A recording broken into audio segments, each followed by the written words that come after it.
சற்று முன் வெளியான தகவல் ரேஷன் அட்டைதாரருக்கு முக்கியமான தகவல் வெளியாகியுள்ளது. அது என்னன்னு சொல்ல பார்க்க போகிறோம். நீங்கள் நம்ம சேனலும் சப்ஸ்கிரைப் பண்ணாமல் இருந்தீங்கன்னா மறக்காமல் லைக் பண்ணிக்கோங்க, சப்ஸ்கிரைப் பண்ணிக்கோங்க. வாங்க வீடியோக்குள்ள போகலாம்.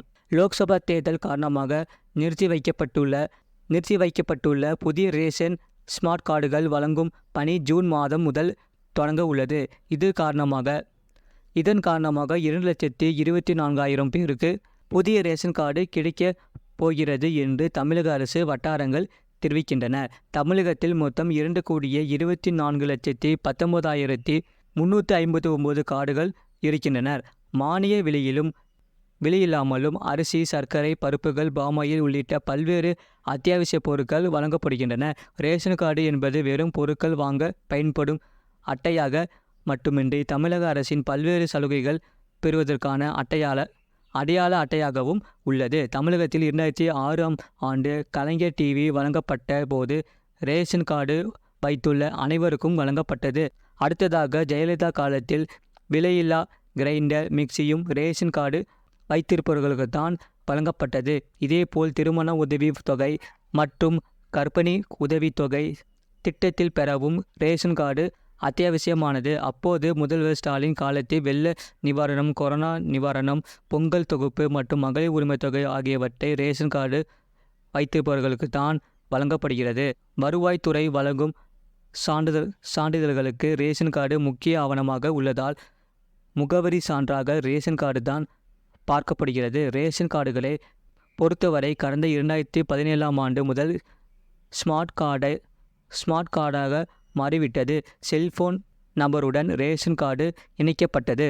மகளிர் உரிமை தொகை வழங்குவதற்கு முன்பு அனைத்து ரேஷன் கார்டுகளும் ஆதார் உடன் இணைக்கப்பட்டது. குடும்பத்தில் உள்ள அனைத்து ஆதார் எண்ணும் இணைக்கப்பட்டுள்ளதால் குடும்பத்தில் உள்ள யார் வாகனம் வாங்கினாலும் சரி, பெரிய இடம் வாங்கினாலும் சரி, வருமான வரி கணக்கு தாக்கல் செய்பவர்கள்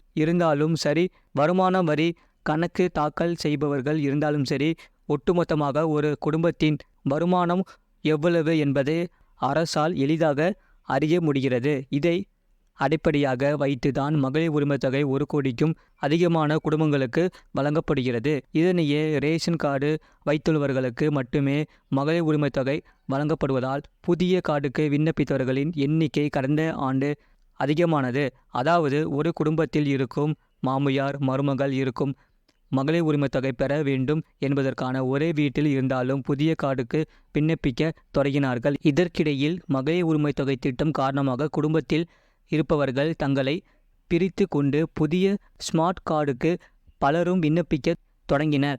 ஆனால் புதிய கார்டுகள் வழங்குவது தற்காலிகமாக நிறுத்தப்பட்ட நிலையில் தற்போது மீண்டும் ஸ்மார்ட் கார்டுகள் வழங்கும் பணி நடந்தது. கடந்த ஓராண்டில் சுமார் 2,40,000 குடும்பங்கள் ஸ்மார்ட் கார்டுகள் கேட்டு விண்ணப்பம் செய்திருக்கிறார்கள். இவர்களுக்கு பல மாதங்களாக கார்டுகள் வழங்கப்படாத நிலையில் தேர்தலுக்கு 1 மாதம் முன்புதான் ஸ்மார்ட் கார்டு ஒப்புதல் ஆகிவிட்டது என்ற குறுஞ்செய்தி சிலருக்கு வந்தது. ஆனால் தேர்தல் காரணமாக அவர்களுக்கு கார்டுகள் வழங்க முடியாத நிலையில் ஏற்பட்டது.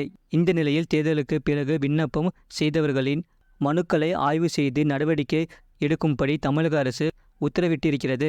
இதனால் தேர்தல் நடைமுறைகள் வருகிற ஜூன் மாதம் 5ஆம் தேதி விலக்கி கொள்ளப்பட்ட பிறகு அனைத்து மாவட்டங்களிலும் புதிய ஸ்மார்ட் கார்டுகள் வழங்கப்பட உள்ளது. இதன் காரணமாக விண்ணப்பித்துள்ள 2,24,000 பேருக்கு புதிய ரேஷன் கார்டு கிடைக்கும் என தகவல் வெளியாகியுள்ளது. அதேபோல் ஜூன் மாதம் முதல் ஸ்மார்ட் கார்டு தொலைந்தவர்கள் மற்றும் திருத்தம் செய்தவர்களுக்கும் புதிய ஸ்மார்ட் கார்டு தடையின்றி வழங்கப்படும் என அதிகாரிகள் அறிவித்தனர். தமிழகத்தில் பொதுமக்களுக்கு ஸ்மார்ட் கார்டுகள் பெற www.tnpds.government.in என்ற இணையதளம் மூலம் நேரடியாக விண்ணப்பம் செய்யலாம் அல்லது இ-சேவை மையம் மூலம் விண்ணப்பிக்கலாம். மேலும் நகல் ஸ்மார்ட் கார்டில் புதிய உறுப்பினர்கள் சேர்க்க, முகவரி மாற்றம் செய்ய, குடும்ப தலைவர் மாற்றம் செய்ய, குடும்ப உறுப்பினர் நீக்கம் போன்ற அத்தனை சேவைகளையும் மிக எளிதாக செய்யலாம். ஜூன் மாதம் முதல் உடனுக்குடன் அதிகாரிகள் ஒப்புதல் அளிப்பார்கள் என்று அரசு வட்டாரங்கள் தெரிவிக்கின்றன. இதுபோன்ற செய்திகளை உடனுக்குடன் அறிந்து கொள்ள மறக்காமல் சேனலை